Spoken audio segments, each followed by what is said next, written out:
At exactly 2:47 p.m., somewhere over the Atlantic, the deafening roar of the plane's engines cut to nothing.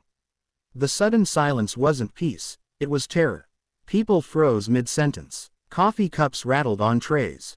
A baby stopped crying, as if even it understood something had gone terribly wrong. In row 17, a 17-year-old girl named Claire Anderson clutched the armrests, her knuckles white. She wasn't like the other passengers, she knew what that silence meant. Her father had been a pilot, and she'd grown up listening to the hum of engines, learning what was normal and what wasn't. This was not normal. This was the sound of a plane losing power, and maybe losing more. A flight attendant rushed down the aisle, pale as paper. "Ladies and gentlemen, please remain calm." Her voice cracked before she disappeared toward the cockpit. The cabin filled with whispers, prayers, and the sound of oxygen masks dropping from above. Claire's mother, sitting beside her, grabbed her hand. "It's going to be okay," she said, but her trembling fingers told another story. Claire wanted to believe her, but she kept glancing toward the cockpit door. She knew seconds mattered. 5 minutes passed. No announcement came. The captain didn't speak. The engines stayed dead. The plane began a slow, stomach-churning descent. And then, chaos. The cockpit door swung open and the co-pilot stumbled out, coughing, clutching his chest. The captain wasn't behind him. "Is there anyone here who can fly?" he gasped before collapsing to the floor. The world tilted for Claire. She could hear the muffled screams, the pounding of her own heart. The plane wasn't just in trouble, it was leaderless. Her mother turned to her. "Claire." No, she knew exactly what her daughter was thinking.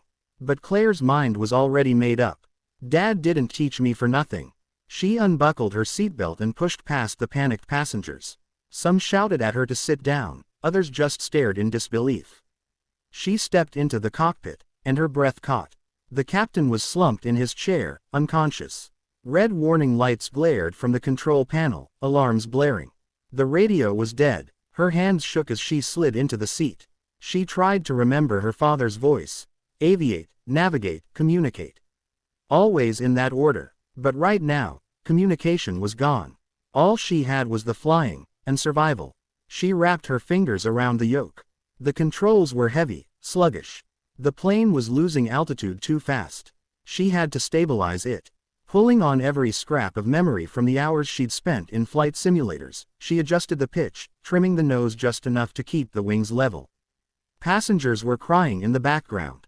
Somewhere in the chaos, a flight attendant leaned in and asked, "Do you know what you're doing?" "Enough to try," Claire said, her voice steady though her insides were ice. She scanned the instruments. Fuel gauges, altimeter, speed indicators, all telling her she had maybe 20 minutes before they were too low for a safe recovery. She had no co-pilot, no radio, no one to guide her. Just herself, and her father's training. The coastline appeared far in the distance. She needed to get them there. For the next 10 minutes, every second was a battle, fighting crosswinds, keeping the plane level, and praying the engines would restart. She tried every procedure she remembered. Fuel switch, ignition cycle, emergency power. On the third try, one engine sputtered to life. The roar was the most beautiful sound she'd ever heard. With partial power, she could aim for the small regional airport that appeared on the horizon. Her arms ached from the effort. Sweat dripped into her eyes. At 2,000 feet, she lowered the landing gear, praying it locked into place. The runway loomed closer. She kept her father's last piece of advice in her mind. It's not about a perfect landing, it's about walking away. The wheels hit the tarmac hard, too hard, but the plane stayed upright. The screech of rubber on asphalt filled the cabin as she braked with everything she had. When the plane finally stopped, the silence was deafening again, but this time, it was relief. For a moment, she just sat there, hands frozen on the controls, chest heaving. Then the cabin erupted into cheers, sobs, and clapping. Passengers hugged strangers. Flight attendants rushed forward. Claire's mother appeared in the doorway, tears streaming down her face. "You saved them," she whispered. Claire didn't feel like a hero. She just felt grateful.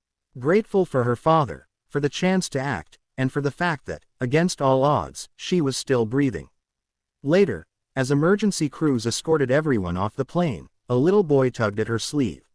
"You're the pilot now, right?" he asked, wide-eyed. Claire smiled through the exhaustion. "Just for today." But deep down, she knew this wasn't just about today. This was about courage.